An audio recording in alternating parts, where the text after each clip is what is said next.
Movie Wars.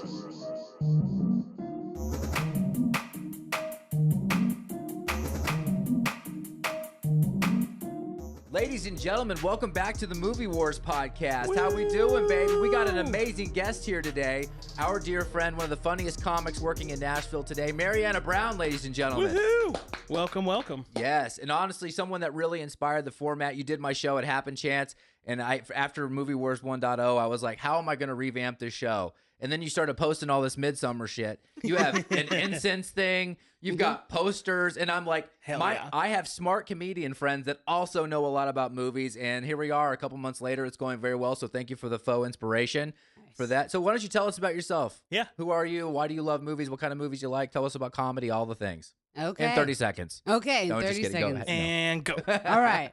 I'm a cat lady. Hell yes. I originally went to art school for fashion design, like one of the directors we're talking about today. Hey. And I started a fashion design business with my friend in college, and she was an NYU film major Nice. who got me into Drive. Drive's one of my first favorite movies ever. Hell yeah. Of Solid course, one. It started when I was started smoking weed. So, you can get way more into movies that way. Highly recommend it to anybody listening. Doesn't do drugs.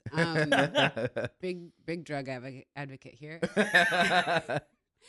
And I've been doing comedy for, I guess, 4 years now, and I'm just obsessed with movies. It's funny you mentioned Midsommar. I have a Midsommar shower curtain, too. Oh, God, Wow. yes. Yeah, and I just ordered a tree topper that my husband does not know about. Oh, that's Oh, perfect. wow. He's going to Wow. find out soon. He's not going to. Is he scared that his life is actually kind of falling in line with the plot of the film now, though? That's... He needs- That the could happen. moment you decide you're taking him to Sweden, Yeah. he's just like, I can't, I'm done. Yeah. Also, but at the same time, we could do a whole podcast about that. But that guy deserved it. Yeah. Okay, Yeah. I Yeah. mean, Yeah. all those guys deserve to die, They right? did. Absolutely. It's, every woman will agree with me. Yeah. They were horrible people, and it was fun to watch them die. So Yeah, and it was great. Yeah. Mhm. Yeah, so you and I discussed you love A24, Blumhouse. You love some of the indie horror stuff, but also Kubrick's top 5. So you and I connected on that. Yeah. Huge Kubrick fans. oh my god, yeah. So and We you're were gonna help us out with The Shining at some point. Yeah. so excited. Yeah. Stoked. That's awesome. Well, we're so glad you're here. Absolutely. Also, first female ever on the show, and I get Hell shit. yes. And I get shit from people because like, why don't you ever have girls in the show? It's like I ask. It's just like people just think we're nerds. Like Do I you don't want see this face? You Yeah. think they want to be on a I don't podcast with wanna- this guy? Like whatever I'm doing really well right now, I don't see how this will benefit me at all. In fact, it will be negative for me. So I've tried to get females in this show. Thank you for breaking the mold. Nice. Here we go. Look at us being progressive. Yes, very progressive. Yeah, I'm progressive. Well, I am so stoked to talk about Drive, top 50 movie for me. Hell yeah. This movie was interesting for me because I and a lot of people did not know what this movie was when it came out. Yeah. I remember literally having conversations with people like, oh, it looks like they finally made something kind of like GTA. They thought it was, a lot of people went into this movie thinking it was somewhere in the realm of Fast and Furious, Yeah. Gone in 60 Seconds, which was the original intention. This is based on a book, and they originally had an $80 million budget. And they really wanted Hugh Jackman in this movie. Wow. It was going to be a Fast and Furious type knockoff, and that's obviously not what we got.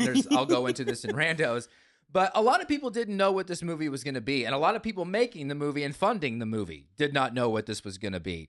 But it was an amazing happy accident, and I know for me, I knew nothing about Refn, and I had a really negative perception of Ryan Gosling because I just thought he was same. Notebook boy. Yeah. And boy, was I wrong. I mean, I always say this is the movie that convinced me that he could act. Yes. Yeah. Yes. Like 100%. I completely forgot he was in the Notebook after Yes. watching it. Yes. Yeah. Yeah, no, it washed away his Yeah. old perception of. Yes. I was like, who is this guy again? Yes, totally. I agree. And that was one reason I didn't want to see it. But then, like, I started to see, like, I was like, there's something interesting about these trailers. I had no idea who Nicholas Winding Refn was, Yeah. the director. And so what ended up happening was, I watched this movie, and I was like, I loved it so much. I ended up just diving like headfirst into his entire repertoire. And what's funny is that all of Refn's films were these movies I would just scan by on Netflix with zero interest. Yeah. Valhalla Rising, Bronson. I didn't recognize Tom Hardy as Bronson because he was so jacked. Yeah. And he didn't look like Tom Hardy. And at the time, we didn't really know how great he was because he had been in Black Hawk Down. Is that what Oh, it's called? yeah. But he had not done a lot of like dominant roles. And then all of a sudden, I'm like, but I didn't know who that was. So anyway, I love that one of his first roles was actually in a Star Trek show. Yes. Yeah. Yes. Yeah. And then so I end up going through, and now Refn's probably my third favorite director of all time. Hell yeah. Movies like Bronson, Valhalla Rising, the Pusher trilogy. There's so many great films. And so I somehow, found a favorite director out of this. Yeah. And then this is a funny story. You know, the Belcourt Theater. Yeah. So for those that don't live in Nashville, we have a lot of folks that don't even live in this country. We have this indie theater that has like a small bar and a lot of amazing food. And I took off work to go see Only God Forgives with nice. Ryan Gosling and Refn. Not as greatest. It's fun, but it's really aloof. I was the only person. I took off work at 12 o'clock eating candy on a Tuesday. I'm just like, oh, and I was like, I am a loser. No, Maybe not at that's all. why females don't do this podcast. 'Cause I'm alone at the Belcourt Theater on a Tuesday watching Ryan Gosling movies. I mean, granted, I'm the guy who literally sat in the dead middle of the theater for 12 and a half hours watching Lord of the Rings at the Belcourt. So no, I'm every much a loser as you are, if that's how we are. I knew I loved you. See, I'm like, I'll be at home and I will watch all of these movies because I would like my weed and my snacks and my bathroom and all these things. Like, I used to go to the movies once a week, and then after the pandemic, I haven't gone. Yeah. Or I went to see Midsommar, actually. Nice. Hell yeah, I saw that in theaters too. I know this is about Drive, but Yeah, we're going to just keep talking about her favorite movies. Yeah. No, that's awesome. No, I love it. No, I totally get. Yeah, and the theater experience is weird now, right? It's like, because now like I do like home. My TV's great, so I totally get that. So, but what were your like? How did you guys come into this movie? You already kind of told your story a little bit, but I watched it. My good friend Avery, back in like I guess 2013. Was like, guys, we need to watch this movie. And he was hanging out with me and my girlfriend at the time, and we sat down and we watched it. It was on Netflix, I guess. And yeah, that literally, other than knowing Ryan Gosling was in it, I had absolutely no idea what it was going to be about. And then, yeah, watched it. And in the middle of that scene where they're like driving at night, my girlfriend just looks at us and she's just like, yeah, this is what a date with introverts looks like. Everyone just sits there and doesn't say shit. And that was my introduction to the movie. Yeah. It was amazing. Like, it was... What was I, like 19, maybe 20 at the time? So it was definitely like one of the craziest dramas I had seen to like at that point. But yeah, I fell in love with it immediately. Yeah. And like, how unsettling though, the first time you watch it, is the hyper violence. Oh yeah. Like, it's so out of nowhere. Like, hey, I like her. She was in Mad Men. Oh, her brains. Yeah. Hi. Her brains. Her red hair is stuck to the mirror now. Oh my God. Just And so the much. fork in the eye and hammering the fingers. I'm just like, Yeah. And if you don't know Refn before, you don't know to expect it. And Yeah. it's shocking. And then you go and watch all of his other shit, and you're like, oh yeah, this guy, he's pretty violent. It's definitely like what would happen if Tarantino tried to direct like an indie romantic drama. Yeah. Like just out of nowhere, just heads exploding, people getting the shit beat out of them. Yes. Man. Marlin from Finding Nemo is cutting dudes' arms open. Like, yeah. Yeah. oh yeah. Yeah, the main That bad guy was- is Marlin from Yeah. Finding Nemo. Albert I Brooks. fucking love that. Yeah. Oh yeah. Well, he was a taxi driver too. I knew Oh, shit, He was okay. phenomenal. I knew I knew him from somewhere. Yeah. Well, yeah. He's a comedian by trade. And Yeah. he's a comic actor, but he did Taxi Driver, and then there was a lot of criticism when Refn cast him. They were like, really? And he turns out to be perfect. He was Perfect. insane. He was Yeah. so It was good. Perfect casting all Yeah. around, honestly. Everyone. Bryan Cranston. Yeah, oh I my know. God, yes. Yeah, just in a little side role, man. I mean, Yeah. Well, that was kind of before Christina Hendricks was on Mad Men, I think. And it was kind of during, Yeah. like in the it was early like days. right in the Okay, first yeah. couple seasons. And then Bryan Cranston before Breaking Bad. Mhm. And I just feel like it was before they got all their big hits that I knew them from. Yeah. So I Yeah. was like, wow, this guy can cast. Yeah, Yeah. it I was. think it was kind of similar situation. Like Breaking Bad had just started, but he'd also been in Malcolm in the Middle. So he had some clout behind, but it was mostly as like a comedic actor. Yeah. So yeah, to see him in this, especially because I've never seen a single episode of Breaking Bad. Okay. So like to see him in that kind of role outside of everything else I knew him from, it's just it's so funny to see him pull off such a beautifully serious role. Yeah. Are you just holding out on Breaking Bad? Or are you just trying to be a contrarian? I know the emotional toll it's going to take on my mind and body to watch that show, and I'm basically just waiting until I have 3 weeks of uninterrupted time Sure. to just watch the whole thing, cry my eyes out, and then move on with my life. Okay. Yeah. All right. And Yeah, I that's just smart. haven't gotten there yet. Yeah, I had the flu when I finally watched it, so I was both puking and There you like go. sad and miserable. It was good. Hell yeah. Yeah. Before we get to the questions here, I know you got a Ryan Gosling fan in your life. This movie made $40 million. I know one of you has watched this movie. Share it with your friends. Once again, your grandma is waiting for the Movie Wars podcast. Hit that share button. Share the love. The questions. Yeah, we're point at the camera. Right now. Yeah, it's so weird pointing at a tiny little iPhone. This is such a just really robust budget here on the Movie Wars podcast set So here. great. Hey, you can do it all with a phone. That's what they say. Yeah. All right. First question. Isn't it a little bit too nice of an apartment for a struggling single mom who works at Denny's? That's nicer Especially than my in LA. house. A multiple room apartment. Yeah. With space. Yeah. And a dinner table. Yeah. Huge. In LA. Yeah. Like, it's not a cheap city. It wasn't a cheap city back then. It's even worse now. Yeah. But yeah, no, 100%. There's also nobody in LA at all in the whole movie. There's Yeah. like 4 people and then the baseball game, and that's it. Yeah, Yeah. literally. I didn't even know it was set in LA, honestly. I was like, Yeah. oh, this is in Indiana. Yeah. Yeah. Yeah, this could very well just be Indiana with palm trees. Yeah, it And, is. and yeah. the mob. Yeah. Yeah. You've heard of the Indiana mob, right? Obviously. Oh, Yeah. big time. That's yeah. what Fargo gets the Indiana. Yeah. Yeah, they're out there cutting wheat Yeah. and selling black market wheat. The Amish mafia. Yeah, the buttermilk mafia. Yeah, I think this is for me personally is a near perfect film. But there are some weird things like that where it's like that is just a too nice apartment. I don't know. But remember, Oscar Isaac is like a criminal, so he It's true. probably had a bunch of shit stashed away that she was living off of. So. Maybe it was part of the Oh. protection money. Yeah, that got maybe. him killed. Yeah. Good point. Oh, by the way, I watched this a million years ago before I knew who Oscar Isaac was. Again, Yeah. with the casting. Yeah. Oscar Yeah, Isaac. I think a lot of us didn't know at the time. Not at the what- time. I mean, I barely recognized him this time. Yeah. Like, it was such a different character than anything he's ever played before. I love it so yeah. much. Yeah, he kind of felt like someone that could have been typecast as a criminal. Oh, and yeah. then all of a sudden he just has all this range. Yeah. And he's just doing Dune. But then and- he still also is like Apocalypse. Like he is also playing the villains at times. Then he comes in and does Poe and Star Wars. Like, dude's got some crazy range. And does. Annihilation, like to bring up Annihilation, one of my favorites. There you go. Yeah. Big fan. I haven't seen it. Oh, you should. Big Okay. fan. Yeah, that's awesome. Yeah, he's great. Number 2, questions. The questions, should it be mandatory for everyone to wear a jacket with a creature on it so we know what we're getting into at all times? Absolutely, 100%. Yeah. Yes. Now the question I have about that though, would it be like your spirit animal that you're putting on your jacket? Like, and if so, what would y'all's be? I think I just want to know if you're unstable. Yeah, Like fair. if you're going to smash a guy's head in an elevator while I'm in there, I probably will take the next one. Yeah, You know what I mean? I mean, that's the scorpion that would do Yeah, that. the scorpion's a good indicator. I think me, like, I'd probably be a sloth or a golden retriever. There you go. Oh, Yeah, nice. I've got Yeah. 2 golden retrievers. That's because I think they mimic my personality. Yeah, I'm Oh, cute, yeah. but I'm not very bright. So yeah, fair. yeah, but very loyal.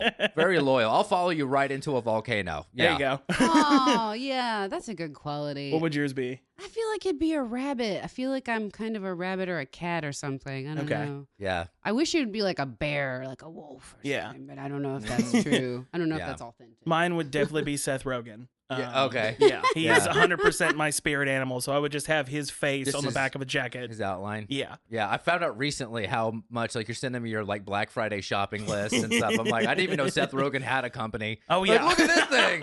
He I'm has like, a company? He has a weed company, and I just bought an old school car lighter that he mounted in some green marble. So it'll be here on Nice. Tuesday. Okay. Well, yeah, you got tchotchkes around. Oh, You've yeah. got a tchotchke filled house. I'm Absolutely. excited to see it. Isn't it funny when you find out an actor or a celebrity owns a business? It's like talking about a toddler. It's like, oh, Yeah. isn't that cute? You have a business. That's so cute. You're not just a dumb idiot that reads lines for Yeah. other people to entertain. You have a business. Yeah, you use Excel just like the rest of us. So cute. Oh my God! Right. He must love Slack. Yeah, he's awesome. Microsoft Teams. Yeah. Oh God. We cannot let corporate culture leak into this podcast. We can't do it. He's got the enterprise Microsoft. We don't even know. I turn my notifications off on the weekends. To spend I time. like to center myself. Yeah, but let me know when that thing shows up. That's really Yeah. cool. Oh, absolutely. I'm like, Seth Rogen does not sponsor this podcast. But houseplant, you should. Rando, go ahead. send him some water. Yeah, bubbly water. They call it sparkling water. I call it bubble water because I'm from Arkansas. Give me that bubble water. Fuck yeah. Give me that bubble water.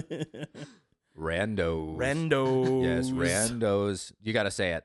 Randos. Yes, it's an honorary thing. So Seth, for Upgrade. He wanted to do Upgrade, and I let him say he's the first person. You're the first girl. He's the first person besides me to ever be the first to say randos. It was very nerve-wracking, but he got it. It's right here. Yeah, right in the diaphragm. Randos. You got to feel the vibrations, right? Yeah. Do you feel it?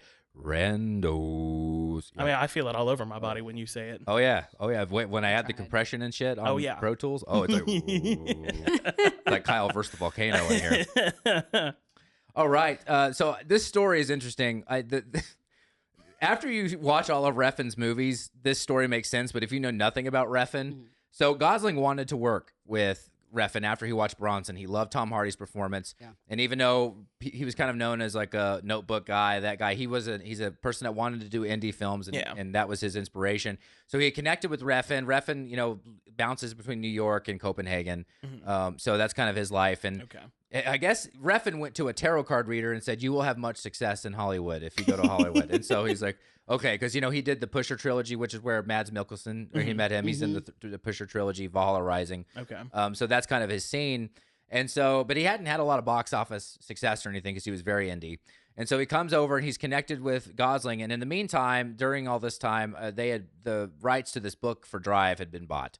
And it was going to be an $80 million budget. Hugh Jackman was attached to it. It was going to be like a Fast and Furious knockoff, even though the book is it's not super in line, but it's pretty in line with the movie. It's got the bones of it.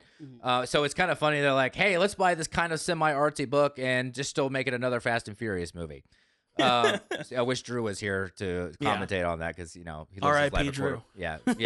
He's not dead. He's not dead. He's just driving back from Memphis, so he might as well be dead. Living a quarter mile at a time, as he likes to say. I can't believe we ended up saying his catchphrase while he's not here. We have to. Yeah.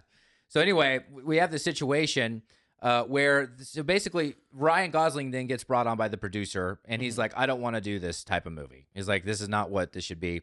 And so he's the reason Refn got brought in because he wanted to work with Refn. He's like, well, maybe Refn will be good. So Refn comes into L.A. He flies in. He gets sick on the plane. And he's supposed to meet with Gosling about Drive. And it's not called Drive yet. It's still very early.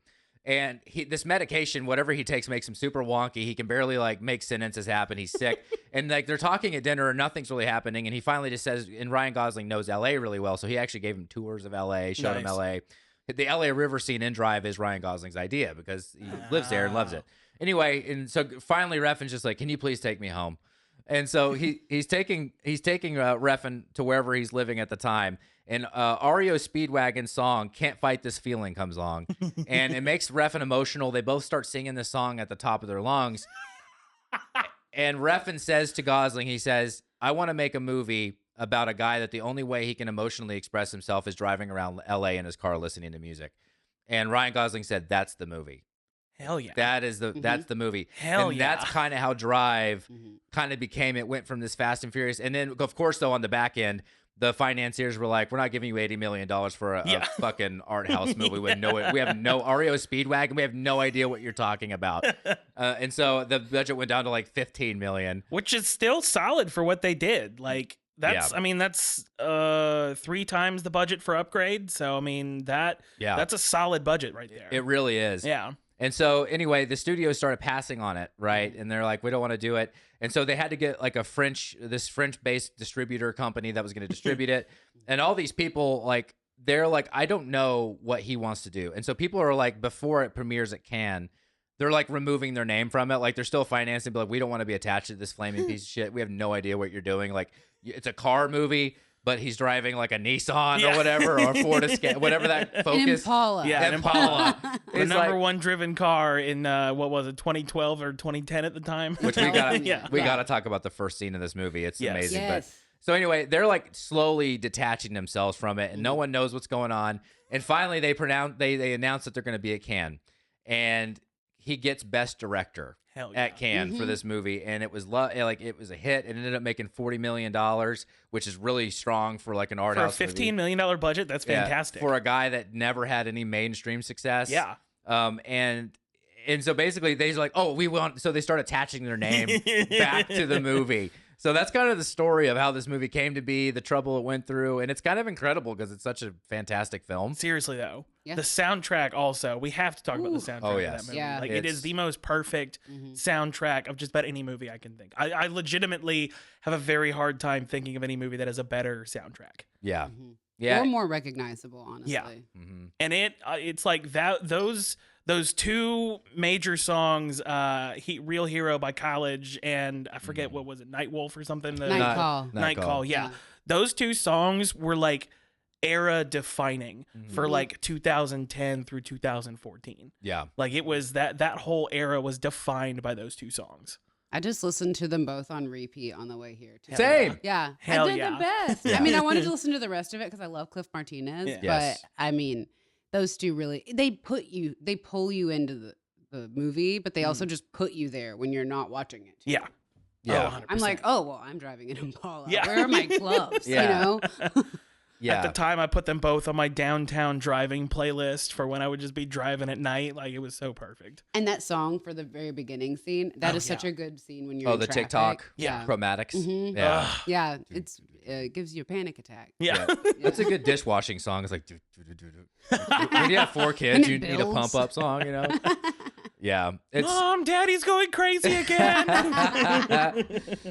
yeah, no, the soundtrack, it's one of the first things you notice too. Like, again, if you're not familiar, again, but Refn doesn't have that with any of his other films. Like, the music's good in his other movies, but yeah. you know, this movie is not an organic film. Like, it's very much about the aesthetics and the Oh, colors 100%. and the visuals. There's very minimal dialogue. But that being said, even though the film itself isn't super organic, the music feels organic to the aesthetic of the film. So Yeah. it kind of feels like it could sprout out of what we're seeing. It's a visual feast. Yeah. And so I love how it perfectly aligns. And I got some stuff about Cliff Martinez here too, but just really extraordinary. And I saw it on vinyl. I almost nabbed it the other day, but You should have. I had 4 other vinyls in my hand. So? The price has gone up, bro. I know. I just bought 5 vinyls for Black Friday. Like, Oh, yeah? Yeah. I got the entire Sleep Token trilogy and a couple of Dayseeker records. I just bought 4 children deli meat. There you go. So there you go. You should feed 4 kids in this economy. It's a blast. Yeah, I think I'm good. Yeah, you should try it. You should I come like over. deli meat. I don't know. We had a good time, me and deli meat. I didn't realize that I was like not fancy. This is my friend Boar's Head. No, For a half second, I thought deli meat was like a new rapper. I Yeah. kind of did too, and I was like, oh, I'm gonna take Yeah. a shot. Yeah, we need another mumble rapper Yeah. named Salami. On tour with Jelly Roll. Man, we could make a whole podcast about this, but why are there so many types of salami? I know. Genoa, Calabrese. Yeah. They all look like maybe just a slight shade of pink or red different, Yeah. Or they're a little spicier. but I've tried them. Like, they taste exactly the same. Yeah. All right. Thanks, Italy. I'm not gonna, fight you on this. Yeah. I just think more dried meat is fine. Yeah. Yeah. Yeah. It's not going to hurt anybody. I like a know. good charcuterie board. I'm a big sopressata fan. Okay, yeah. Spicy. Yeah. Okay. All right. We kind of just sidled into your expertise in this area. All of a sudden, I'm They'll like, agree with me. yeah, Tell us in the comments, Tell what's your us. favorite deli meat? yeah. Sopressata? Is it sopressata? They'll probably just tell us we said something wrong and Yeah. wish that I get cancer It's again. gabagool. Yeah, right. That is not gabagool, actually. This was one of my favorite randos that I uncovered. So the pink hues are really cool, like the neon. Yeah. A lot of the stuff with color grading, and this actually is very consistent, especially when you look at Drive Onward, when Only God Forgives a Neon Demon. Refn is colorblind. Yeah. Oh, so is Christopher Nolan. Really? Yeah. Oh, It wow. makes Yeah, so yeah. much sense for their movies they make. Yeah. Yes. Honestly. Yeah. And so, and I'm not going to sit here. I am blind in different ways. I was born with cataracts, but I'm not going to sit here and pretend like I'm a specialist on color blindness. But based on the research, I didn't want to get this wrong. Color blindness does not mean you can't necessarily see color, but it's how Right. you perceive color. Yeah. And apparently for Refn, for the type of color blindness he has, really hot pink neon is Oh. what stimulates. He can actually tell. And the way he works, though, and what's amazing is how vivid and awesome the color is. Yeah. All of his movies, I think it's his you can see a movie visually and not hear anything and think that's a Refn movie. Yeah. Is that he has his editor, Matt Newman, works with him on set and describes color grade to him. And they actually strategize it, and he's like trying to explain. So he has to use words Yeah. to explain to Refn. He's like, well, this would if we did these colors, and Refn doesn't know what green. Yeah. And so he's like sitting there. He's like, well, I think this type of color grade, and this is why it would work. And so Refn's sitting there approving. Yeah. In real time the color grades. That's fantastic. Yeah, it's love pretty that. incredible considering how beautiful these movies are. I mean, that is Yeah. something, and at this point, I'm really only comparing the two, him and Christopher Nolan, but that is something I've noticed about both of their movies, is that the colors are so striking and the contrast, especially like something that I love about the coloring in Drive is the contrast is both otherworldly but also incredibly natural at the same time. Like you have these very dramatic shadows at times, but while they seem placed, they also seem very natural. Like it's a weird juxtaposition that he and Christopher Nolan tend to follow, where the colors kind of come out of nowhere, but you're still like you're not confused by them. They all seem to make sense. Yeah. Mm-hmm. I like how understated it all is. Mhm. And I love neons, and especially at this time, it kind of set off this whole... I just wore black and neon yellow Yeah. after this. Yeah. Because I'm not colorblind, so, hot pink has a whole different meaning for women, too. I'm like, well, I'm not that kind of person, but Yeah. neon yellow feels really authentic. Mhm. There you go. So I liked it. And then this is kind of how, with a lot of my favorite movies, it's like a team of people that work together well. Mhm. So I love that that's how it was described to him, the color grading. Yeah. So it's like, it's not just him that made the movie amazing. Yeah. So I like that it's just you work with this team and everybody kind of gets what you're doing. Yeah. Mhm. So it all worked. I mean, again, that's something that we've discussed over the last few episodes is you tend to see the movies get better when it's not just everybody's there and doing their job, but when everyone is 100% on board with what is happening. You Yeah. can tell when people like it. Yeah. When they like what they're doing. Yeah. Mhm. And they're probably doing it more because it's a passion project. Because Yeah. I wonder what people get paid on these movies when they're Oh, yeah. art house. Yeah. Well, 'Cause- that's something we were talking about with the first couple of Crow movies. You could tell with the first Crow movie how dedicated every single person was on that set. Mhm. And then as the movies keep going, you just keep seeing how detached everyone got from the process. It's like a bureaucracy at the end. Yeah. Or they Where made everyone's that just there movie to make remotely. a paycheck. Yeah, literally. Like, can I work from home? You're the cameraman. Don't care. Yeah. I'll Yeah. just- I got PAs. Yeah. I'm gonna sit here and just eat like Kellogg's and Yeah. you guys. We'll get the key grip and the best boy to do it. Yeah. It's always the key grip. Damn me, key grip. Nobody knows what a best boy is. By the way. The best boy doesn't know what the best boy is. Yeah. They don't. Well, and on that, like, Tarantino's used the same editor Yeah. for his whole Yeah. career, and they're like tight at the hip, and Yeah. like he just gets Tarantino. Yeah. And same with this editor and some of the producers. Like, these are just people that have worked with Refn, and he's kind of unpredictable on set, because it's funny when you hear him in interviews. He's kind of quiet, and, he's got this accent, and he's kind of chill. He's very artistic, like just incredibly creative. He's like really best friends with Kojima, the guy that created Metal Gear nice. Solid. They're like best friends, which is Yeah. why he was in Death Stranding. You know that? I did not know Refn that. he's Okay. Hartman in Death Stranding. There's so many big people, and like I love Yeah. the fact that Guillermo del Toro's in there. Yeah, Yeah. and Conan O'Brien. Yeah. I forgot about that. Yeah. Conan pops up in the weirdest places. I don't know if you guys know this. Quick sidetrack. He won a contest that got him a walk-on role in an episode of How I Met Your Mother. Oh, really? He's in the background of one, and they once they realized it was him, they were like, "You could say." He's like, "No, I want to just be on camera. I don't want to say anything. I just want to be there." And there's one episode where he is prominently displayed in the background of the bar. And That's he just incredible. pops up all over the place in weirdest places. That's why Conan's amazing. Yeah. Yeah. He's so Just a- unserious but loves everything. Yeah. Man. So anyway, like it's weird how quiet he is, but then when you watch footage of him on set directing, he's like yelling and like clapping, and he looks like he's gonna kill somebody. I can't remember. He has a nickname. He has like a Japanese nickname they've given him, but like on set they refer to him as this, and like he's like a different person. I on mean, set. when you put someone in their element like that, that's when the real them comes Yeah. out. Because it's like a lot of times the rest of it's just the mask that we do to like stay away from people. But then once you're in it, you're just like, no, all bets are off. I'm getting exactly what I want out of this. Yeah. That's like how it is when I'm on stage. I feel like I'm a completely different person. Yeah. I'm like, oh, this is who I would be if there were no other people in the world. Yeah. Yeah. Yeah. A crazy person. Yeah. Oh gosh. Yeah. Throwing water down. Oh yeah. Man, you drank a whole jug of water at my last show. I really did. You were choking on air, and Yeah.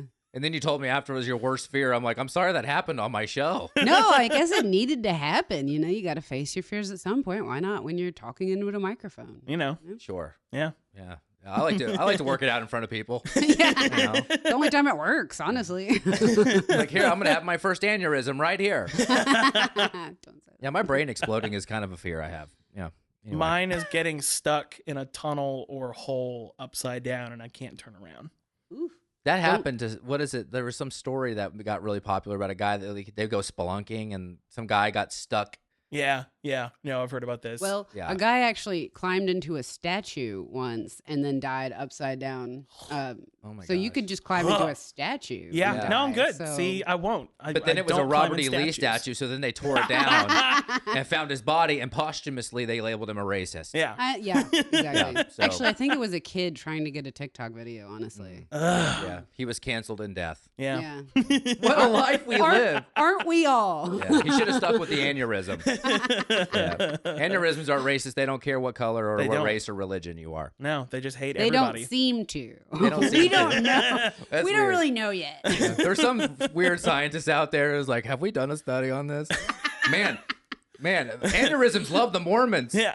Do you know any black people who've died of aneurysms? No. It's weird. Clearly, it hates the whites. That was a great side note, though. I don't remember what I was talking about. You mentioned Cliff Martinez earlier. So this is incredible. He was the drummer in between Jack Irons, who also played for Pearl Jam. Okay. He was in between. Pearl Jam had 94 drummers. That's an exaggeration, but I think it's like 21 drummers. 91. Yeah, 91 in one day. Yeah. It was called Drummer Fest. It was weird. And then they played Little Drummer Boy because it was Christmas. It was weird. Brought all of them out at the same time. Yeah. Pearl Jam sucks. No, I'm kidding. I love it. I love Pearl Jam. Yeah, but Get ready for the Pearl Jam fans to come after you the way the Deftone fans He does came not after represent you. me. I love Pearl Jam. I love their first love 3 Eddie Vedder. records. A He lot. loves the Deftones. the Pearl Jam. Yeah. I'm the lesbian Eddie Vedder. even. Oh, be there, lazy and Pearl. It's perfect. Absolutely. Absolutely. You can't move your perfect. mouth when you sing Pearl. No, it's nothing but vowels, and you can't move your mouth. Like if a dog were singing. Yes. Cliff Martin. Eddie Vedder's just a husky on stage. This is amazing. This is what happens when you get 3 comedians on a couch. Yeah, 2 couches. So the Red Hot Chili Peppers, Cliff Martinez was the drummer in between Irons and Chad Smith. Ah, Yeah. So Nice. anyway, and he said that when he did this film, so first of all, they did a lot of the movie without him. So, and the way they were kind of curating the feel was they would do a playlist. Ryan Gosling would drive around LA and listen to it. And he would curate songs, and that was how they established the feel. But they actually, it was like it was a fourth quarter decision to get Martinez in. Oh, wow. And he said before this movie, he didn't get a lot of calls. And he said after Drive came out, Everyone. his phone wouldn't stop. And so he's been endlessly busy, famous. Good for him. Which is, and it's funny when you another guy, when you hear him interviewed on the special features, he's like an introverted, creative guy. I'm like, you were in the Red Hot Chili Peppers? Those guys play concerts with socks on their junk. Yeah. Like, with nothing else. And you were like, he's like, yeah, I mean, Nicholas called me, or Nick, they called Yeah. me. And Nick called me, and he's like, I think I could do that. Yeah. I mean, Anthony Cletus is kind of the same way. Like, if you just watch him get interviewed when he's Cletus. not on drugs, he's is that totally... the Arkansas version of Anthony Kiedis? Oh, is that his name? I Yeah, thought there was an L Cletus. in there. Yeah. My bad, Anthony. That's hilarious. Sorry, I don't. I couldn't help Whatever. it. Cletus, Anthony Kiedis. Anthony But Cletus. he's super chill when he gets interviewed, Yeah. and then he gets on stage, and he's like you said, sock on his junk, jumping around. Let's put a everywhere. sock on, and then we'll read Nietzsche. Yeah. All right. And 2 more randos. So I'm telling you, I had to stop myself with these randos. Cranston came up with the demise for his character. He told GQ magazine that he was like, he dreamt this way, and it's a humane killing. You Yeah. know, we know, you can tell by his limp that Ron Perlman's character, these can be vicious people, Yeah. even though they're wannabe gangsters. They're kind of like low Yeah. level. But he didn't want to do it. And so Cranston actually is the one that came up with this idea for the vertical, Yeah. I guess, not that I know this is based on research, not from experience, but apparently vertical vein cutting is fast and painless. My favorite Down Family the Guy joke street. is when Peter is trying to kill himself, and he's just like, "Which way am I supposed to cut my arms?" And you just hear Megan in the background. She's just like, "Sideways for attention, lengthways for results." Mhm. Down the street. That's what Yeah. I've always heard. What season is that? Oh God, who knows? It's one of the middle seasons. Oh, I stopped That's at so 5. good. It's That's so amazing. Maybe I funny. should pick it back up. And last, the driver is near silent in this movie. 116 lines of dialogue for Ryan Gosling's character in this movie. Maybe that's why he's such a good actor in this movie, is because he doesn't say much. Well, I would have thought he had 12 lines, Yeah. honestly. It doesn't even feel like he has 116. Yeah. Yeah. But that's what I like about his character is he's not a people-pleasing asshole. No. Yeah. I really wish I could be more like him. Yeah, seriously. honestly. I mean, not like Sometimes a I just need to hyper-violent- shut up. Yeah. Yeah. Yeah. Especially in comedy. Yeah. Yeah, no kidding. Yeah, when I'm wordsmithing jokes, I am like overwrought. Yeah. I'm like I delete like paragraphs from my jokes. Yeah, but now I love it. He does. He's a very. Actually, let's get into this with. We're going to start the scar card because this is our first category. Actually, it's actually a great segue because we will talk about Ryan Gosling. You guys ready to drive? Yes. Are we ready to war? Yeah. War card. War Absolutely. score. Your first war card. I can't even say it. It's my own podcast. I do this every episode. War card. How long have I been doing this? I mean, it has been a solid like few weeks since we've done this. So. Yeah. We had to cancel for flu and all kinds of things. So. And hangover and yeah, birthday hangover boy over here. That was, we were up till 4 a.m. until I finally kicked everyone out. I wasn't invited. I'm not gonna lie. Really? I wasn't even invited, and I'm telling them because you guys didn't invite me. Yeah. I'm just kidding. I wouldn't have come. And I'm like a super judgmental father of 437 going on 65, just judging you, like canceling because of a hangover. What is this? We don't work at Dick's Sporting Goods. This is a podcast. If it makes you feel any better, 3 of the 4 comedian friends I didn't invite all canceled on me, other than Nick Galoose. Shout out to Nick Galoose. You're a bro. Right. But yeah, you canceled on me. I didn't cancel. I just said to remind me. And Yeah, you didn't I did remind remind me. you. When? Over text. You sorry. even brought it up yourself. I really did want to come. I'm sorry. It's probably For sure. better I didn't. He does Probably. have a really good excuse, though. He has 4 children. I have 4 children. Yeah, but under he also the has age a of wife. 10. That's an excuse for Yeah, boy. anybody to do anything for me. I'm like, Right. you couldn't. If you today, 10 minutes before I left, I'd be like, yeah, well, he has 4 kids. Yeah. If you were to cancel, I'd be like, yeah, he has 4 kids. Here's my promise to you. I'm going to take you out for your birthday, buy you a Aw. big boy drink, Aw. old fashioned, Well, thank just you. one. Thanks, I've babe. got 4 kids. Now that's a dad of Just talking right there. Yeah, you're drinking that a little fast. Son, enjoy the flavor. Savor it. Savor. That was a $14 drink. We haven't even. Are we even to be able to tip? Top Bill Cast. So Top we can Bill finally, Cast. Ryan Gosling and Carey Mulligan. Both amazing. Love Carey Mulligan. Did Oh we my figure God. out what we're saying for yes or no? Yes. Great. I always forget to say it. So the affirmative, yes, we dig it, like it. I drive. I drive, okay. And if you didn't like it, fork to the eye. Hell yeah. Nice. Because there's not a lot of dialogue to pick from, so I kind of had to go for the second one. I thought you were going to say drive and brake, but okay, Drive and fork to brake. the eye. Oh, That works for good me. point. Yeah. Yeah, that was rough. That was a rough moment.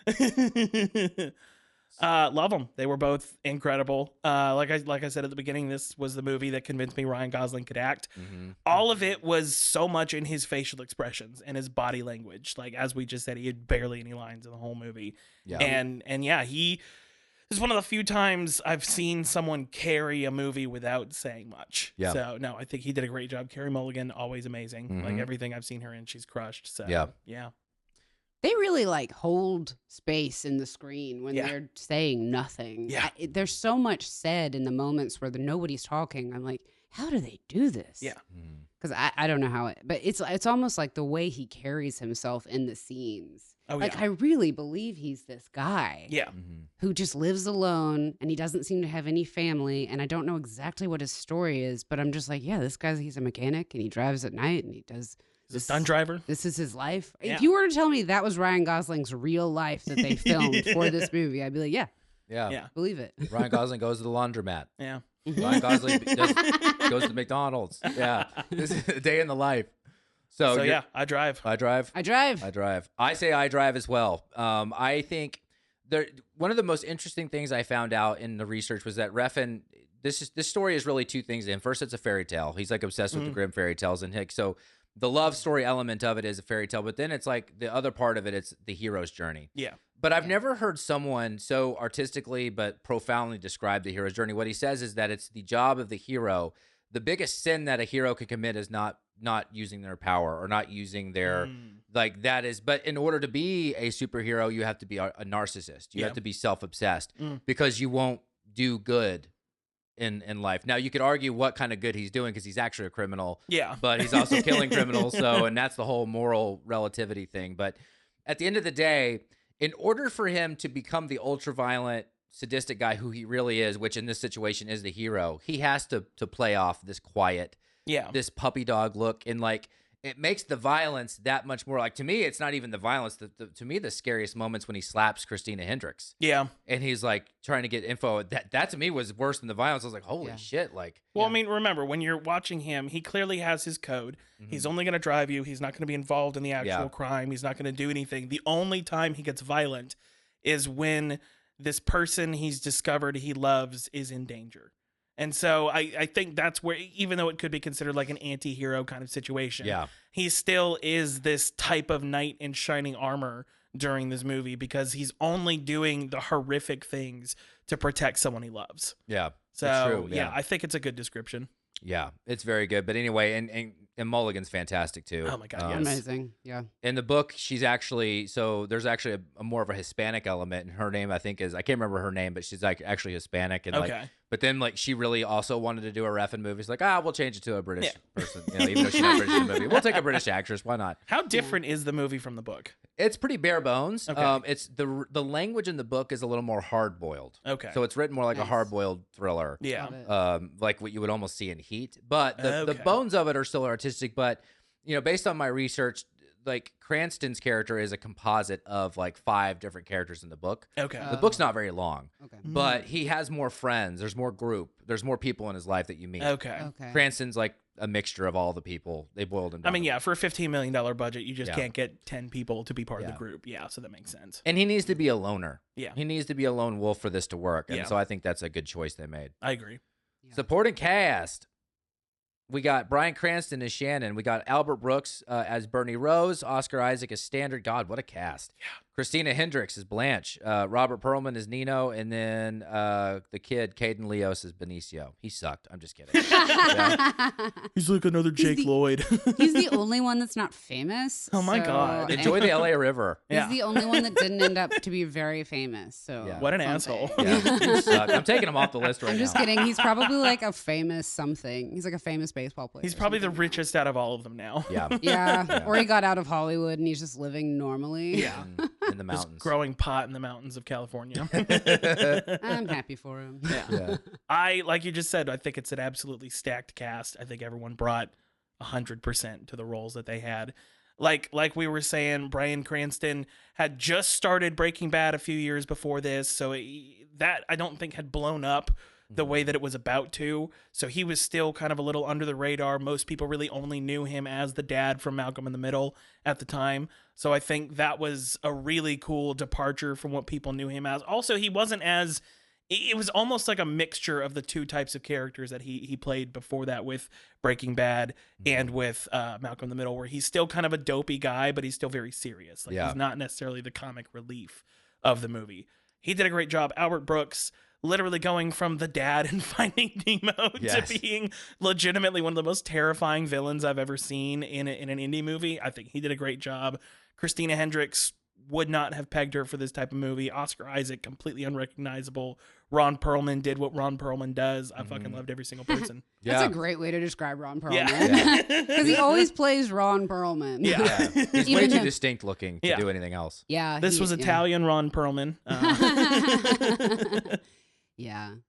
Oh, man. I wanted to go back to what you were just saying about like him being a hero. And I've been thinking about this a lot and the hero's journey because I love Jeffrey Campbell. I feel like these heroic characters, when you're talking about them being narcissists, I feel like he's like the kind of hero that you need in a world like we live in, you know? So like he might not be the good guy, but at the end of the day, the good guy's not going to, a good guy isn't going to get any of this done. Yeah. You know, that's not who this woman needed. That's not who this child needed. And like, he is who they needed. So I don't know. Sorry, I've been thinking so much about this, like, It's all good. good guy, bad guy dichotomy since watching it yesterday on mushrooms. So, Yeah. like, am I the bad guy? Yeah, you killed the mushroom. So, I know. I mean, you're the worst. Am I the bad guy? Like, I'm watching it. Is it me? Okay, sorry. What? Supporting cast. Supporting cast, yeah. Love the supporting cast. I love everybody that was in this movie. I cannot believe I did not recognize Christina Hendricks in Mad Men from this. Yeah. But I also will say there's a lot to be said about wardrobe. Yeah. Wardrobe choices, and it was just the timing of the movie. But I feel like in Mad Men, her wardrobe is really a whole other character. For Oh, her. absolutely.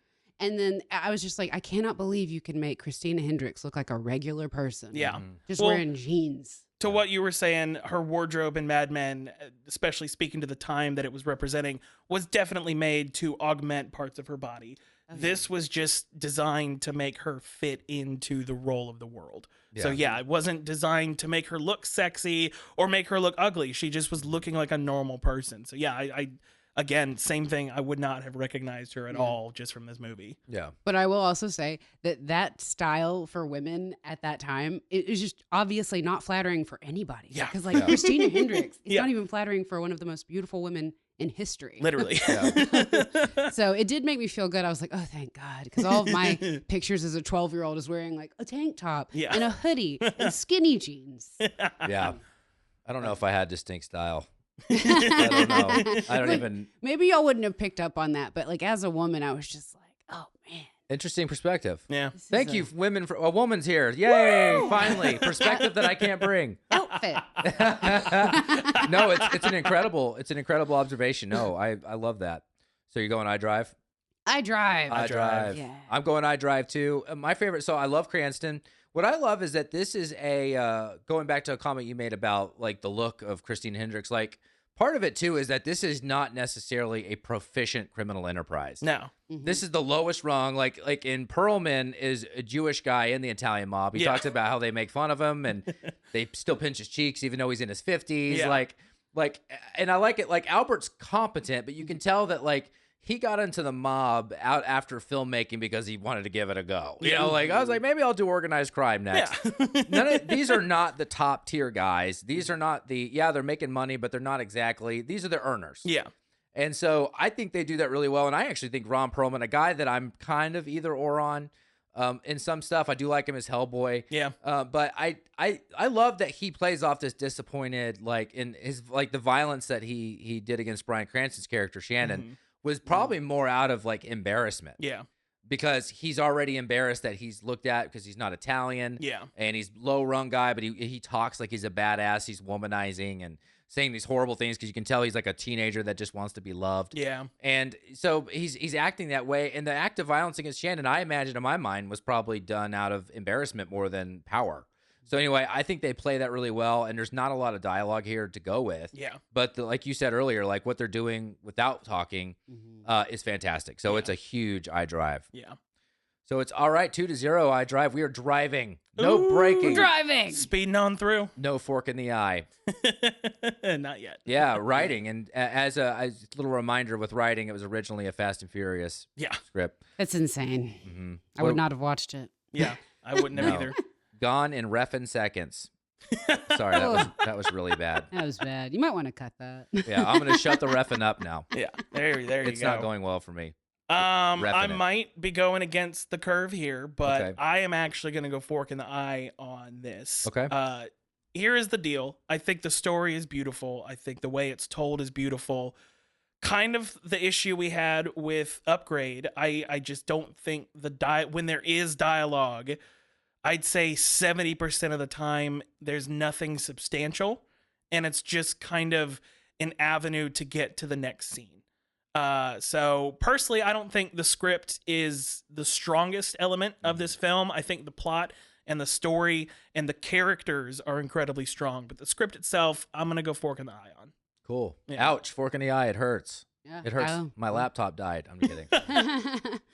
I disagree. Fair? I feel like honestly, with the visuals and everything else that was going on with the movie, especially the music, I didn't need them. I didn't need the words at all. Honestly, I could have watched it on mute and known exactly what was going on. You're right that it wasn't necessary. Yeah.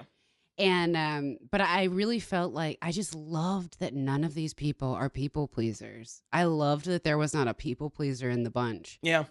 And I don't know, I kind of got lost in just wanting to be this aloof all the time. And I was like, I just kind of wish life was this sparse of words. Like, Yeah. That's not a phrase. But see, that's where I had the issue is when, for example, Mad Max Fury Road, well known for having as bare minimum dialogue as possible.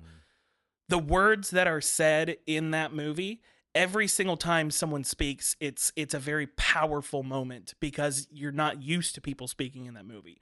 In this one, when most of the people do speak, it's just kind of stuff that's happening. Yeah.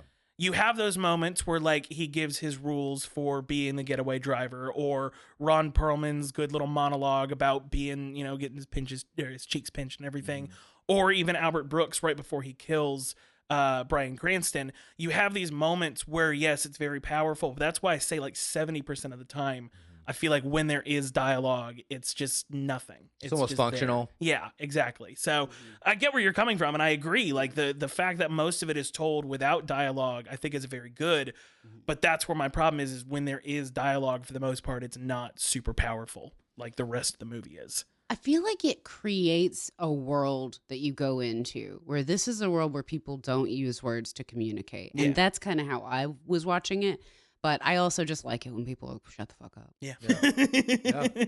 Just shut up and act. Kind of my favorite thing, honestly. Yeah. Like, but there was a movie I watched last year that had no words in it, and I was like, this was perfect. Yeah. This was a perfect film. Oh, So- yeah. Well, my senior film at college, literally, I had zero dialogue in the whole yeah, movie. I'm sure I would have been the biggest fan. 'Cause Yeah. I don't. It didn't even have a title. It was just, it was just a blank space. It had a title at the end, but not at the Untitled. beginning. Starring Yeah. nobody. Just 5 people. So fork in the eye. You're driving. Drive, yeah. I drive too, although I see your perspective. Yeah. You know, in a film like this, and what I will say is this is an ironic statement because this is Refn's most accessible movie. Yeah. Everything point. before and after it is not accessible. Like it's very somehow this is very art house, but this is like limited. Yeah. Refn. But I do think like there are a few moments that shine.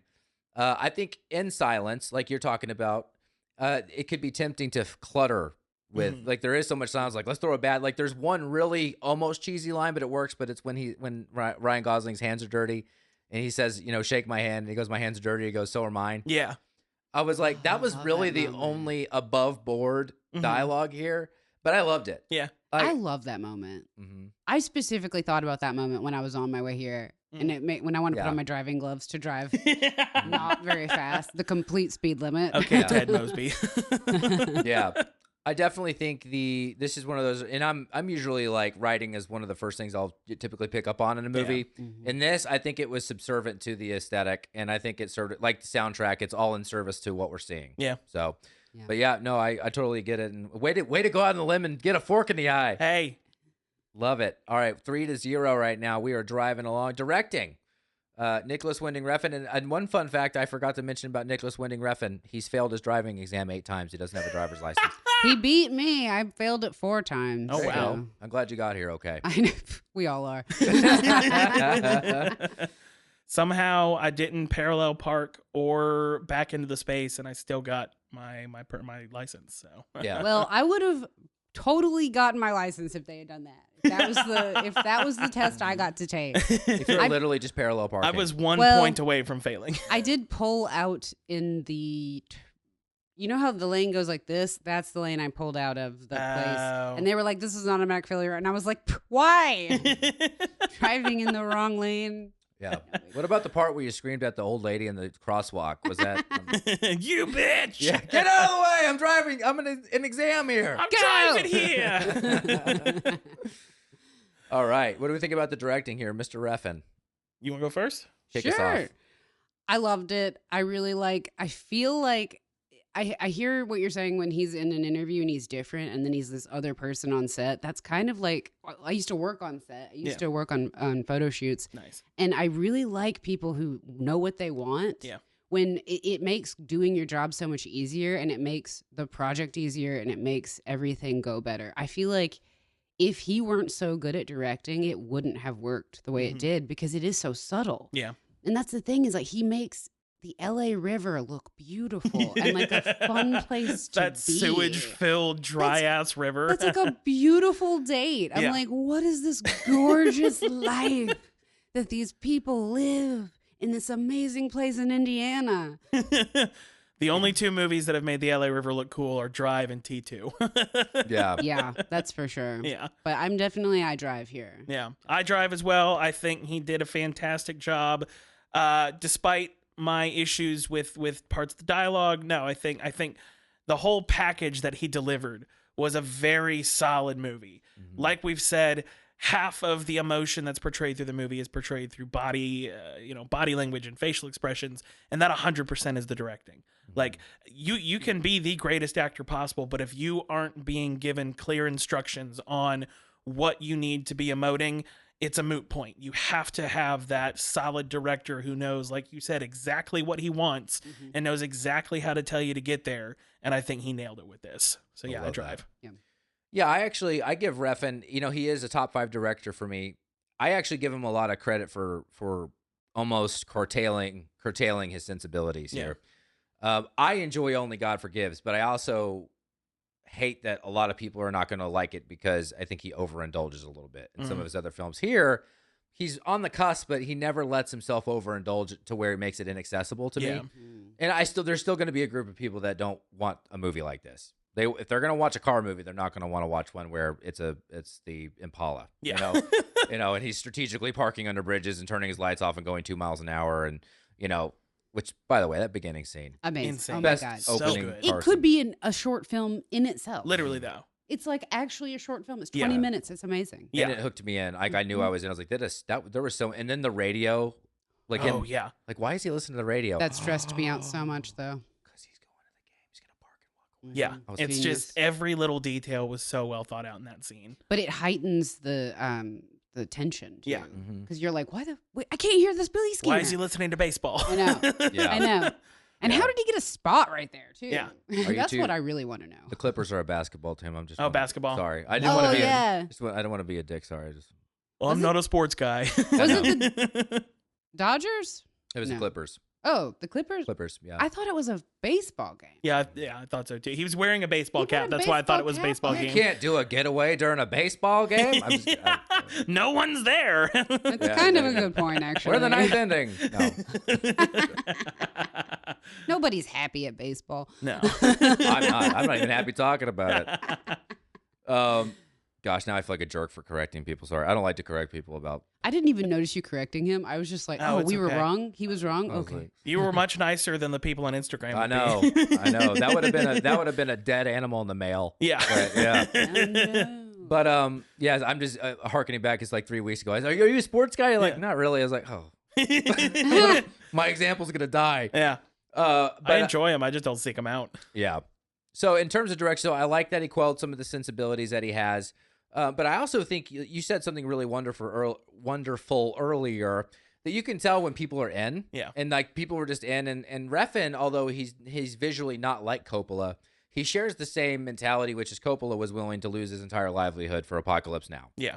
He was willing to sell the winery. He literally invested all the money he made from Godfather into Apocalypse Now.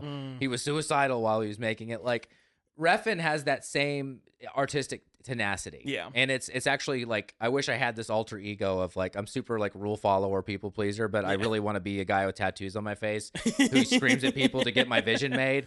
Like, I want to be that guy, but I can't. So like Refn is kind of like, it's, you said spirit animal. Yeah. Kind of like those two directors are share that sensibility. And I love that. So, and you can tell these people were super in. Like, you're not going to want to make a movie like this if you're not in. Yeah. And you can see it. So I give them a huge iDrive. Yeah. Not to mention, I feel like they filmed a lot of this at like 1 a.m. Oh, yeah. Like on the streets. A lot like, of night there were shoots. Some horrible hours on these call sheets. Oh, they were like 100%. call times 5 p.m. Yeah. That's when you get to work. It's kind of like Helm's Deep in Lord of the Rings. Like, there was an entire Helm's Deep crew because it was nothing but night shoots. And everyone said that you could tell who was on that night shoot because they were so pale and so dejected anytime you saw them walking during the day. Yeah. Yeah. I can't Look imagine. like a day walker. Yeah. That's one of I'm them. a bit of a day walker myself. I know. What is that from? Shane Gillis' special. Oh my god, I watched Yeah. that yesterday. That's so funny. That's awesome. I'm a bit of a day walker myself. All right, 4-0. We are still driving. Hell We yeah. are in overdrive at this point. Oh, I hate myself. What's in front of us? Cinematography, production, design, sound, and costumes. Yeah. And the visual feast. Huge drive for me. Everything, like we've all said, this is a very visual movie. It's not about the dialogue. It's not even about the music as much as the music does help it, but it's all about physically what you're seeing in front of you, the tasteful use of slow motion in certain scenes where it needed to be used, but also just the stunning, like we said earlier, the stunning color grading and the fact that he is colorblind, and so he's really just relying on a bunch of other people to make sure that what he's putting out is at least believable for this type of movie. It's not a sci-fi movie, so you don't have a lot of out of nowhere kind of weird lighting, but he makes streetlights feel ethereal in a way. So 100% for me, it's all drive. Yeah, I love that. I feel the same way. I drive on this one. There's just so much substance. Yeah. There's so much substance in the movie because it wouldn't have worked if it was just beautiful. It wouldn't have worked if it just had good music or it just had good acting. Like, I've seen so many good portions of movies. Yeah. Or so many movies that have good parts. And I don't really like to criticize a lot of things because I know how hard it is to make something like that. So I really try to just pick out the things I like in anything, and then that's what I focus on. Yeah. But it just all worked together so well. Yeah. And honestly, something that was very confusing about Carey Mulligan's character to me was when she was wearing her Denny's costume. It was kind of threw me off because I couldn't tell if she was getting ready for a date or is oh, that's the lawyer that came over to the apartment. Like, what's going on? Yeah. And then, you know, when he at the very beginning, after that long beginning scene, and then all of a sudden he's wearing a cop uniform. Yeah. And for like a minute, you're like, he's a cop. Yeah. And then all of a sudden you're like, oh my God, he's in the movies. And then it just keeps going up from there, and you're just like, this guy's a genius. Yeah.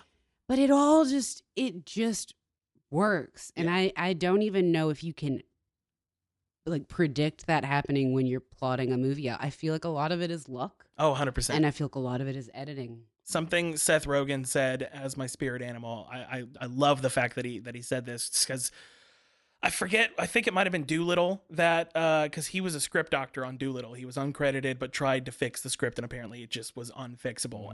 And the person he was talking to asked him if he was surprised that the movie turned out so badly. And he goes, no, I'm shocked when a movie comes out good because I know how many millions of pieces have to align for a movie to come out even decent. Yeah. So yeah, like you're saying, the fact that all of the elements work so well together. Because yeah, like I said, if we're just looking at the writing, it's all right. It's not bad, but it's all right. But the fact that it works in tandem with the music, that works in tandem with the visuals, that works in tandem with the acting, and everything all just comes together to form such a beautiful thing. Yeah, it really is the luck of every single one of those pieces coming together so well. I think I understand why a lot of my favorite directors keep things very, very simple. Yeah. And like Alfred Hitchcock, it's just like simple storyline, simple sets, simple wardrobe, not a lot of dialogue, you know?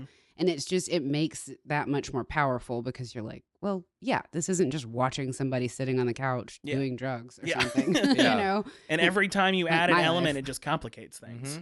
Yeah, when you know what you want, it's awesome. Yeah. It's awesome. And I think there's just so much strange synergy that happens here. Like the fact that Cliff Martinez wasn't added till later. And like he's so in tune with what this movie was about. Like it's kind of weird to hear like, you know, like a composer that's like, I know what this is. Yeah. Like people that were financing the movie wanted to take their name off of it. He's like the Red Hot Chili Peppers second drummer. He's like, I know what this is. Yeah. And you hear him talk about it in the special features about he just like him and Refn, they just knew what this movie was. Yeah.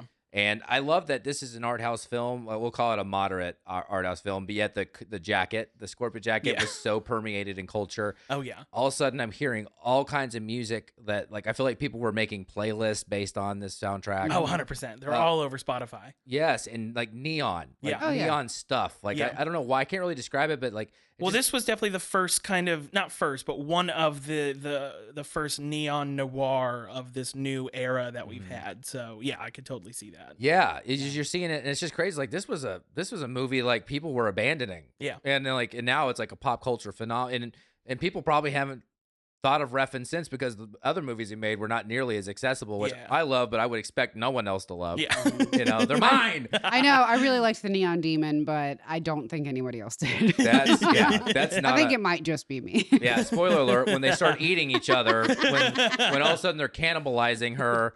I haven't seen it, so it's crazy. It's intense. It's like, Wow. Yeah. It's for me. Yeah. It's my special. It's not for you. It's my little neon demon. It's my neon demon. I know. I wear it. Sometimes I do like movies just because of that.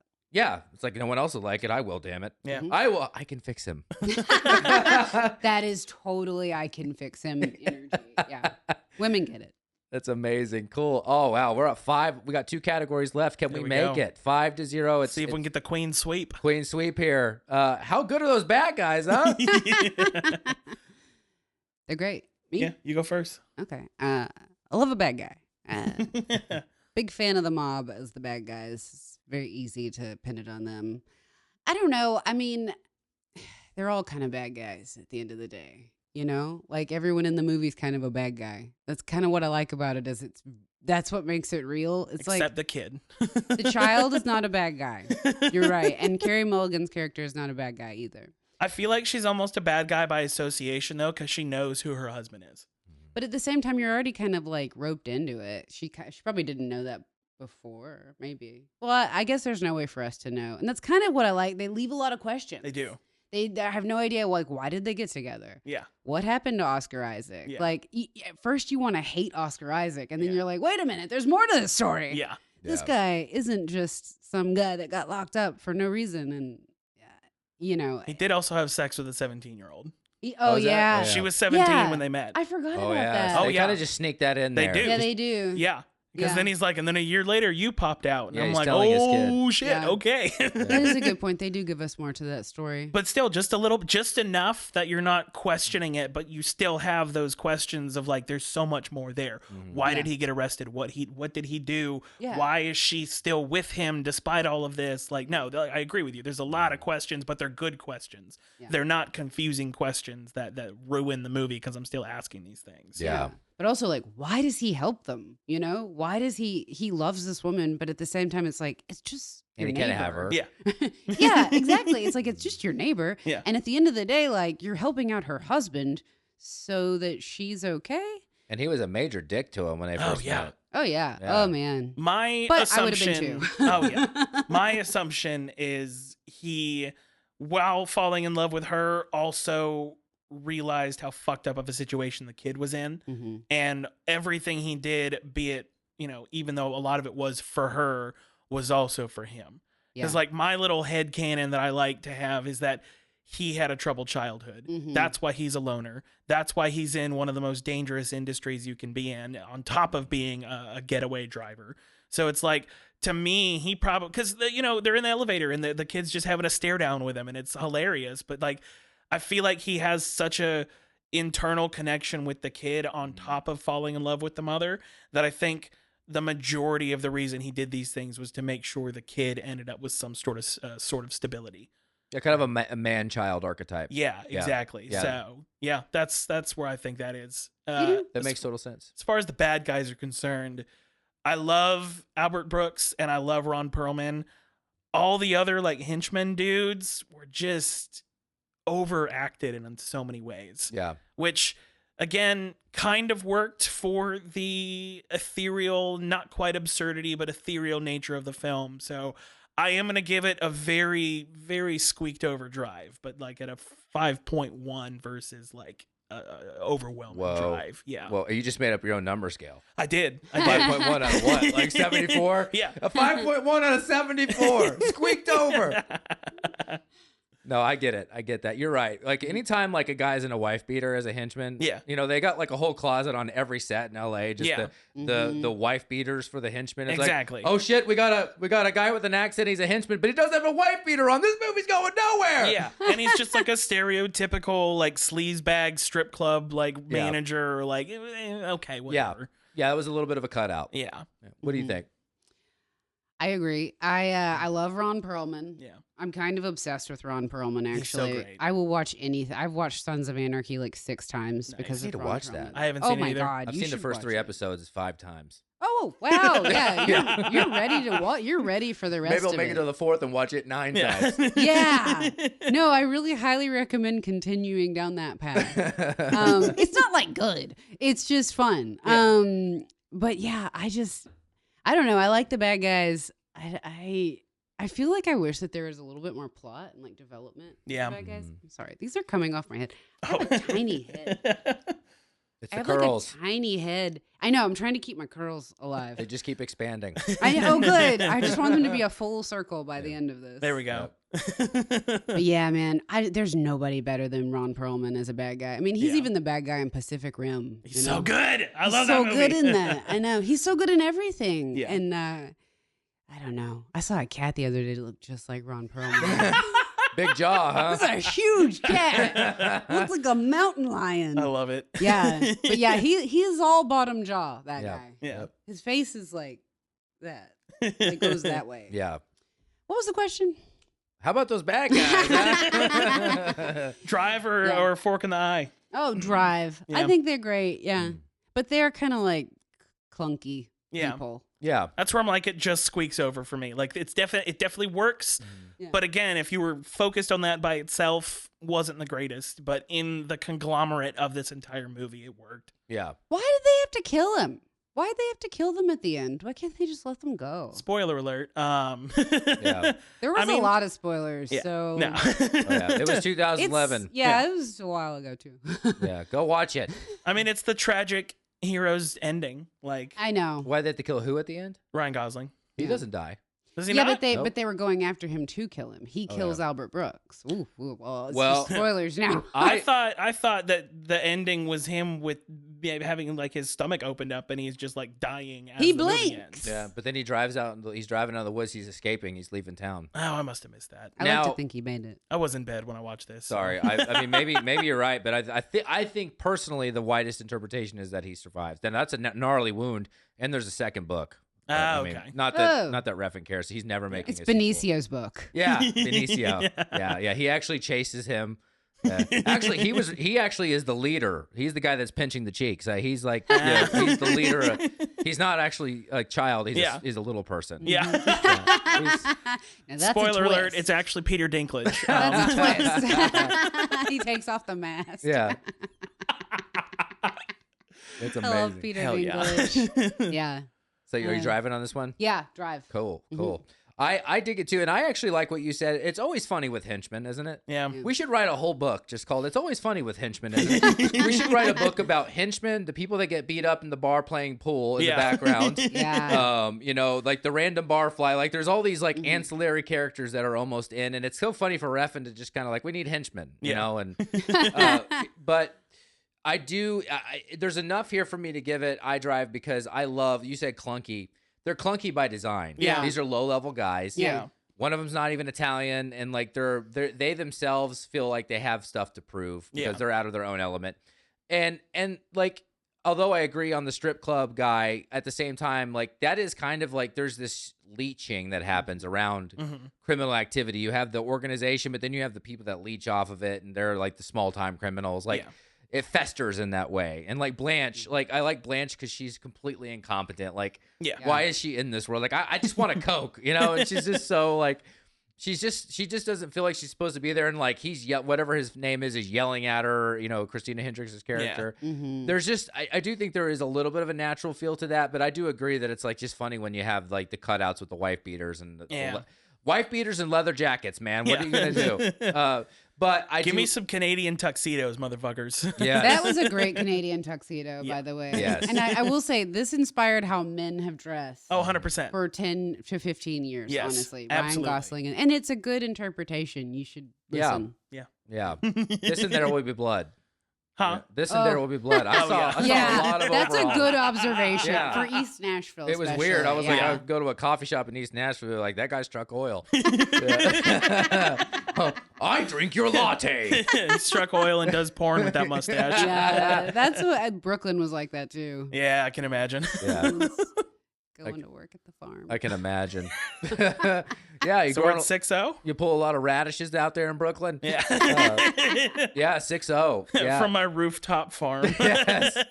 Yes. Yeah, we're at 6-0, and I was trying to think if I had any. I'm meandering. I don't need to finish any points about how good are those bad guys, huh?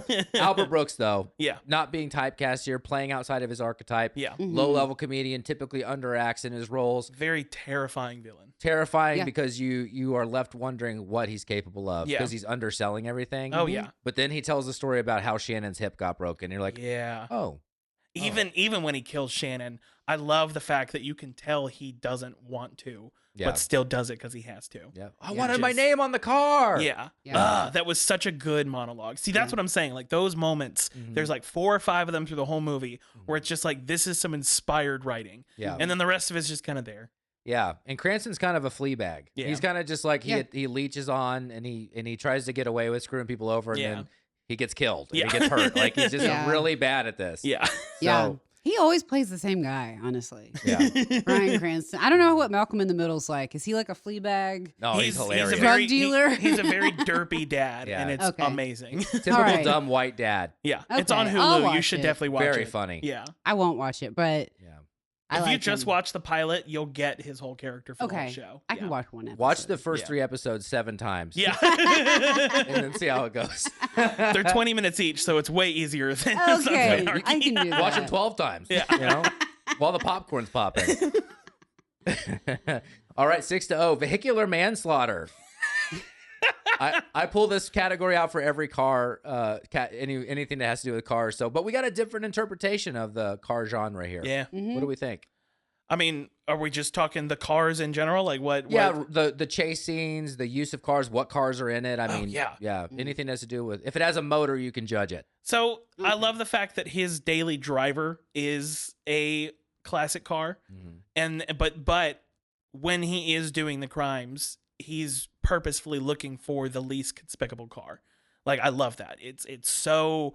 Because that was something I'd never thought of until I saw this movie for the first time, was when he gets in the Impala, he's just like, oh, yeah, the most popular car of the year in L.A. And I was like, oh, right. Yeah. He's trying, because most of these movies, they're doing the heists with the fancy car. And it's like, the police would be able to spot that in a second. The fact that they could spot a silver Impala from a helicopter in that opening scene is just like crazy, that they're like, oh no, that's the one. Like that's definitely the one. I don't know. I think the fact that his daily driver is anything other than a regular car and all the other cars, I think it's great. So I'll give it a drive. Yeah, I love that it's the Impala. I love the beginning scene because of that.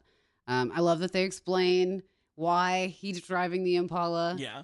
But I also love that the other bad guy car is a Bentley. Yeah. Yeah. I mean, that's kind of fun to watch that car chase scene too. Wait, no. You mean the Chrysler 300? No, it's not a Bentley. No, sorry, it's not a Bentley. I thought it was a Rolls Royce. It's No. the car. It's a Ford Raptor. I'm sorry. It looks like her car in that car chase scene after When he drives in reverse. So yeah, when, that's when, 100% a Chrysler 300. I when just don't know Oscar cars. Isaac dies. Huh? I don't know cars. No, it's a Chrysler 300 because I drove 3 Chrysler minivans, so I know what the Chrysler you logo did. looks like. And honestly, I've been wanting to get a Chrysler 300 at some point. They don't make them anymore, but the reason they're so popular is because they look like Bentleys. It looks like a Rolls Royce. Either way, they look like a fancier car than it they is a are. Bentley.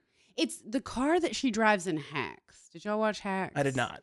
Okay, But everyone I've talked to who wants a Chrysler 300 wants it because it looks like a Bentley or a Rolls Royce or a fancier car. Yeah. But I recognized the Chrysler logo on it, and I was like, "Oh, that makes sense. But it's got that. They could afford to rent that one and possibly wreck it." Can we just talk about how you have 0 kids, but you've had almost as many minivans as I have kids. But remember, I worked on film for years, and I could put an entire film set in the back of a minivan. It's a truck with a roof. That's true. Yeah. Minivans do drive really well, and they're low to the ground. I love mine. It's so nice. I have more room in it. I have a Camry. I'm 6'3", and I drive a Camry. It's There you go. a lot of knee pain. So you drive. I drive. You drive. You like the Chrysler 300. I like it. I mean, I thought it was a fancier car. Yeah. It looks real heavy. That's and I the like point. that. They look that way, and they're such a beautiful. Oh, they're such beautiful. But then he's being chased in a Mustang, which I think is kind of cool because I hate Mustangs. Yeah. Because I'm from Alabama, and everyone driving a Mustang's driving it wrong. And it's even like a very inconspicuous Mustang. It's not even like a cool one. Like he purposefully is using a shitty looking Mustang. Exactly. Because they're just trying to commit a crime. Yeah. Oh, we'll also note, love all the old classic cars in the garage. Yeah. Big fan of that. Even though they're very sparsely shown, I just think I like that they did incorporate other cars in the movie. I love that moment where he's like, sell him that car. I know. I'm like, God, sell me that car. Yeah. Those cars were awesome. But I don't know. I mean, I wouldn't have picked any of these cars to buy. Mhm. Yeah. You know, they're not my type of car, but I really like an old muscle car. The old classic. I drive. Yeah. If I ever got rich, the first thing I would do is never drive again. Yeah. Yeah, hire a I chauffeur and know. bodyguard. Oh my God, I get a helicopter. Yeah, I'm so done. So done being on the ground. Yeah. I'm so done with this. Kobe. Awesome people are up there. I know. The shitty people are down here. Anyone that's doing anything with their life, they're up there. I know. What the fuck am I doing And down then here? sometimes The they're back helicopter. down here really fast. Yeah, and dead. Yeah. Sorry, For a Kobe. zombie apocalypse, got to get out of there quick. Yeah. I drive too. I like how it's again going back to the beginning scene. The vehicle is used as a way to show us the meticulous nature of him. Yeah. Like he gives a very short speech, which I think is fantastic. I love his like 5 minutes on either side or whatever. Like, I'm yours. I love that speech because that's his moral code.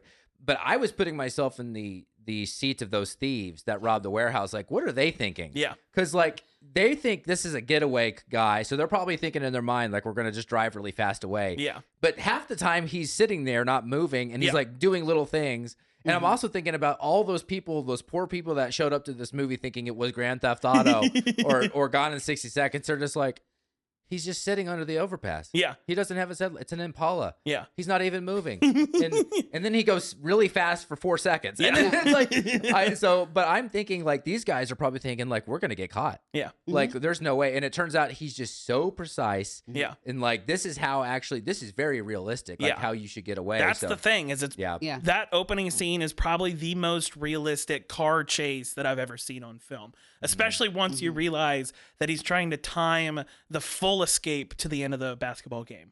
Yeah. Like, no, I just think all of it's very, very well put together. Yeah. Genius. Yeah. I almost want to know if he like interviewed thieves to be like, what's the best way? Almost definitely. I would put money on the fact that there were some, because with most of these movies, heist movies, driving movies like this, they're going to have consultants who are like reformed criminals. Yeah. So yeah, that's very common in Hollywood.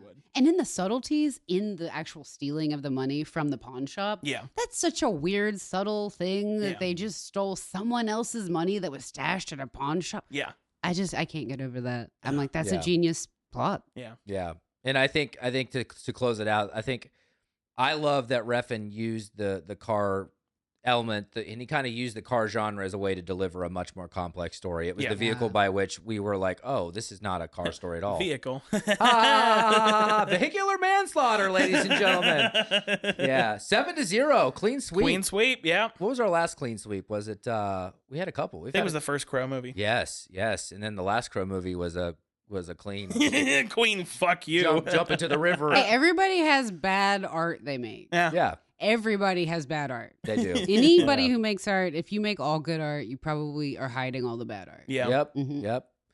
Well, this was awesome. We were so stoked to have you. You're going to hit up Falling Down with us, but this is fantastic. Thank you for joining us. Did you enjoy yourself? Oh my God, this is all I want to do. This is my favorite thing to do. Oh, I yeah. love movies. Yeah. We'll get ready to do it again. Yeah, we love y'all. Y'all stay driven out there. Stay driven. Praying for that microphone. Prayers up to God. Love y'all. I'm Kyle. I'm Seth. I'm Marianna. Woohoo! Movie Wars.